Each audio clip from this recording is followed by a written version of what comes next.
Dallas here, where children were welcomed. These videos sparked major backlash from some conservative voices online. And now a number of GOP lawmakers are looking to implement policies to prevent children from even attending events like this. Joining us now to discuss, Republican gubernatorial candidate for Michigan, Tudor Dixon. Tudor, welcome back to National Report. You've got an interesting perspective on a story like this. You sent out a tweet so we all kind of know where you stand, and perhaps you can expand on it. You said if you were to be elected governor, you would sign legislation that criminalizes involving children in drag shows. So tell our viewers what you mean by that and how you might actually go about that. Sure. Well, if you look at this, you see that there are kids in this club. This club has a sign on the wall that has a very inappropriate statement on it. The children are actually putting these costumes that these folks are wearing, and they're doing a sexualized performance in front of these children. This is a problem when you are starting to expose children to this sexual activity at this young age. And the program really was Drag Your Kids to Pride. That was the name of the program. They're trying to get parents to take their kids into this club under the guise of this is going to cause your child to be or help your child to be more accepting. Now, my child doesn't need to be accepting of people's differences by being through sexualization. I can teach my child that people are different and we love people no matter what their differences are without sexualizing my child. And I think that's the concern of many parents. And I know many parents across the state of Michigan have told me the same thing. In fact, I was with several independent women last night.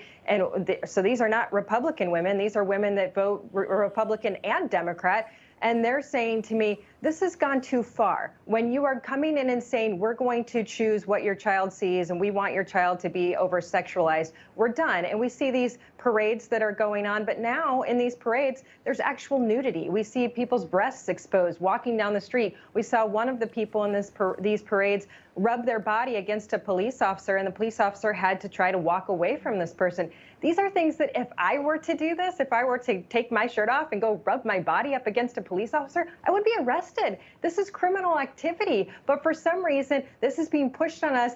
It's not just being pushed on us, it's being pushed on our children, and we're being told this is how you teach your child to accept people's differences. But I don't believe in that, and I think it's criminal activity. All right, and that's where you stand on the matter from what we gather. Everyone who attended that Dallas event voluntarily did so. Of course, parents deciding to bring their children along with them.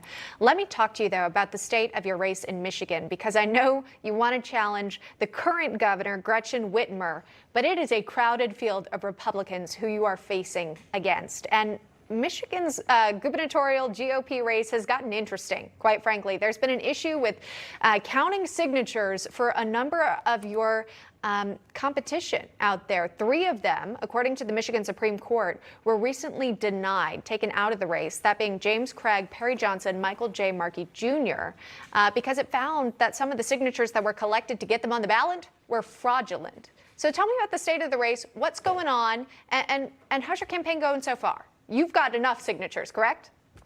Yes, we did. We actually came in. You have to have 15,000. We came in with just under 30,000, and we are on the ballot. The race is going extremely well. There were several candidates. Actually, that took out 5 candidates, took 5 candidates off the ballot. So we have 5 candidates left, and our campaign is going strong. Our message of being family friendly is really resonating with people in Michigan. Michigan is a tough state right now. We're declining in education. The latest reports show that by 2030, we'll be in the bottom 5 states in the nation. People are really energized around building up education and having hope for our future. They're also energized about bringing people back here, having a big workforce back in the state of Michigan, bringing back manufacturing and making sure our businesses are strong, making sure government is working with businesses rather than against businesses. That message is resonating for us, and we're seeing a big uptick in where we're going in this campaign. Have we heard from the former president where he stands on some of the candidates? Has he issued endorsements? He has not issued an endorsement yet. We've talked to him several times, sat down with him. He actually came to Michigan and gave our campaign a shout out, and we welcome his endorsement. We would love to have his endorsement in this campaign. I know he's watching it closely, and we're doing everything we can to make sure we are the front runner. All right. We've spoken to a number of candidates there on the GOP side. Again, that August primary. So we'll be watching closely for that and your campaign. Tudor Dixon, thanks so much for coming on this morning. We appreciate the conversation. Thank you. You're welcome.